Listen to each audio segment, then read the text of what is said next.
Your brain is not a static organ. It is not a fixed piece of hardware that you are born with and that simply runs its pre-written code for the rest of your life. Instead, think of it as a dynamic, living landscape, constantly reshaping itself with every thought, every experience, every new skill you learn. This remarkable ability to change is called neuroplasticity. It is the secret behind how we adapt, learn, become who we are. It's the reason a musician's brain looks different from a taxi driver's brain. It's why you can remember the smell of your grandmother's kitchen. You can learn a new language, even as an adult. Our brains are not hardwired, they are live-wired. At the very heart of this grand-scale remodeling lies a more specific process: synaptic plasticity. Your brain is made of approximately 86 billion neurons, tiny cells that communicate with one another across microscopic gaps called synapses. These synapses are not simple on-off switches, they are more like volume dials capable of being turned up or down. How exactly does a synapse get stronger? The primary mechanism is long-term potentiation, or LTP. Think of it as the brain's save button. Rapid, high-frequency firing, like when you're paying close attention, triggers LTP. This activity tells the synapse, this is important. Neurons that fire together wire together, first discovered in the rabbit hippocampus in 1966. Let's zoom in on the synapse to see this dance unfold. The sending neuron releases chemical messengers into the synaptic gap. For LTP, the key neurotransmitter is glutamate. On the surface of the receiving neuron are receptors waiting to catch the glutamate. The AMPA receptor. AMPA opens quickly when glutamate binds, sodium flows in, causing a small electrical spark. The NMDA receptor. NMDA is the key to making the change last. It's a coincidence detector. Under normal conditions, the NMDA receptor is blocked by a magnesium ion, like a cork in a bottle. It needs two things to happen at once to open. First, glutamate must bind to it. Second, the receiving neuron must be strongly electrically stimulated, usually by many AMPA receptors opening at once. That strong charge kicks the magnesium cork out of the NMDA receptor. Once the NMDA receptor is open, it allows a flood of calcium ions into the receiving neuron. Calcium is the master switch. Just as it is crucial to strengthen important connections, it is equally vital for the brain to weaken or prune connections that are less relevant. A brain that only strengthens synapses would quickly become saturated, its circuits buzzing with noise and unable to learn anything new. This is where long-term depression, or LTD, comes in. LTD is the biological mechanism that allows us to forget, to refine our skills, to make our neural networks more efficient. It is the brain's delete or unlearn function. If LTP is the process of carving a path in the forest, LTD is the process of letting unused paths become overgrown and disappear. The trigger for LTD is the opposite of LTP. Instead of a high-frequency burst of activity, LTD is typically induced by a slow, low-frequency stimulation of the synapse. Think of it as a long, drawn-out whisper rather than a sharp, loud shout. This type of signal indicates that the connection is weak or out of sync. Neurons that fire out of sync lose their link. This pattern of activity tells the synapse that its contribution is not particularly meaningful or correlated with important events, so its influence should be turned down. Much like LTP, the process of LTD hinges on the same key players: glutamate, NMDA receptors, AMPA receptors, but with a crucial twist. The slow trickling stimulation still causes the NMDA receptors to open. But because the overall electrical charge in the receiving neuron is low, they only open partially or infrequently. This results in a small, slow rise in the concentration of calcium inside the cell, rather than the large, rapid flood seen in LTP. It's the difference between a dripping faucet and a fire hose. The level and duration of the calcium signal are what determine the fate of the synapse. The initial stages of LTP, and LTD, involving the shuffling of receptors, are only the first act. For a memory to truly last for days, weeks, even a lifetime, the changes must become more permanent and structural. This is the transition from early-phase LTP to late-phase LTP. The initial calcium surge activates enzymes that modify existing proteins, and it also sends a signal all the way to the neuron's nucleus, its genetic command center. A signal travels from the synapse down the dendrite to the nucleus, which then sends back new proteins. It's like a field report being sent back to headquarters requesting new supplies, requesting reinforcements for a long-term mission. Inside the nucleus, the calcium signal triggers gene transcription. It activates specific genes as blueprints for manufacturing new proteins. This is a profound transformation. The neuron isn't just rearranging furniture, it's building entirely new furniture. newly synthesized proteins travel back to the activated synapse and begin to rebuild it, making it larger and more robust. New AMPA receptors are created then inserted into the membrane. The synapse might even sprout new dendritic spines, tiny protrusions that receive signals, creating more docking points for communication.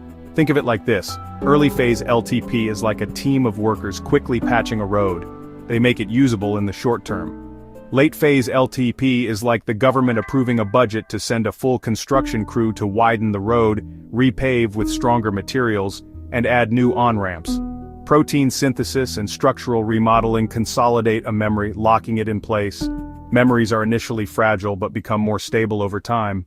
To see synaptic plasticity in action, we need look no further than the hippocampus, a seahorse-shaped structure tucked deep within your brain's temporal lobes. The hippocampus is the master architect of new declarative memories, the memories of facts and events. It is not where memories are stored permanently, but it is the essential hub where they are first formed, organized, and indexed before being distributed elsewhere in the brain for long-term keeping. Imagine you visit a new city for the first time. As you navigate the streets, the sights, sounds, and spatial layout are processed by your senses and funneled into your hippocampus.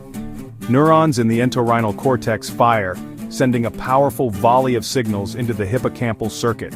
The activity flows through a well-defined three-synapse pathway, first to the dentate gyrus, then to CA3, and finally to CA1 before being sent back out. This anatomical loop is where memory formation begins. You repeatedly see the same landmarks: a distinctive fountain, a tall clock tower, and neurons representing these features fire together. The connections between them get bombarded with high-frequency signals.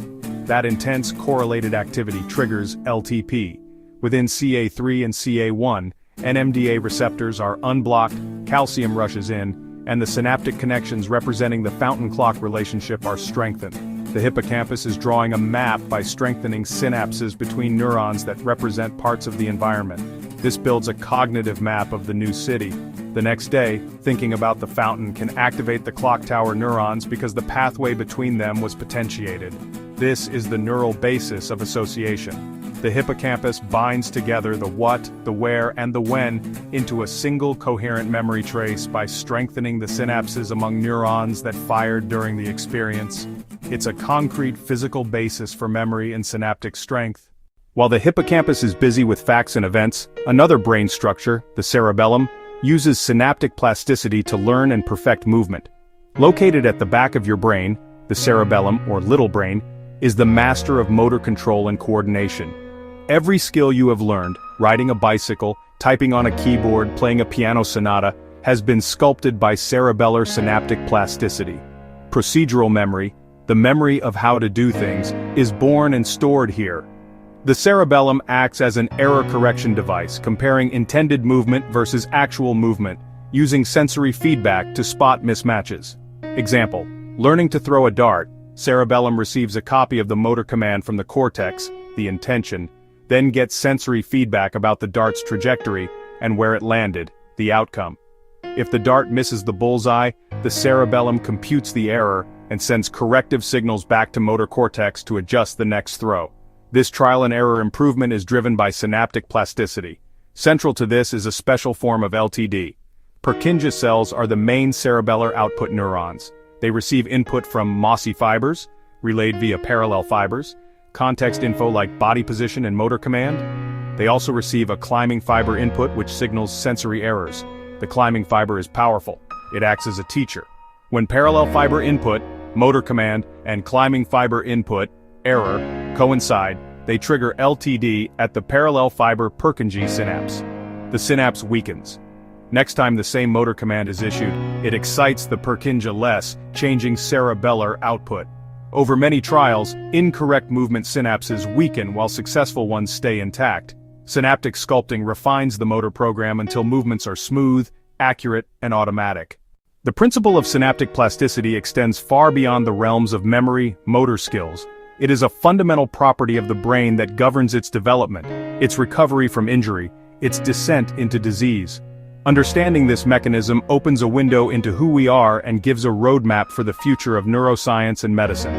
Our brains are in a constant state of flux, a dynamic interplay between strengthening connections, weakening connections, that defines our abilities, our personalities, our perception of the world. This is not just a feature, it is the defining feature. For example, when the brain is injured, such as after a stroke, neuroplasticity offers the primary hope for recovery. If one area is damaged, other areas can reorganize and take over lost functions. Physical therapy and rehabilitation aren't just about muscles, they're about driving synaptic plasticity. These therapies help the brain form new connections and reroute pathways around damaged tissue. By repeatedly practicing a movement, a patient induces LTP in healthy circuits, coaxing the brain to rewire itself and reclaim lost abilities, one synapse at a time. Conversely, when plasticity mechanisms go awry, the consequences can be devastating. Evidence suggests many neurological and psychiatric disorders are synaptopathies. Alzheimer's disease, for instance, amyloid beta plaque buildup disrupts synaptic function long before neurons die, impairing LTP and making new memories difficult. Similarly, schizophrenia, autism, depression are linked to subtle imbalances in synaptic strengthening and weakening, leading to altered circuits and cognitive difficulties. The future of treatment may lie in directly modulating synaptic plasticity. Imagine therapies that precisely enhance LTP in the aging hippocampus to fight memory loss, or gently promote LTD in overactive circuits to ease anxiety or reduce seizures in epilepsy.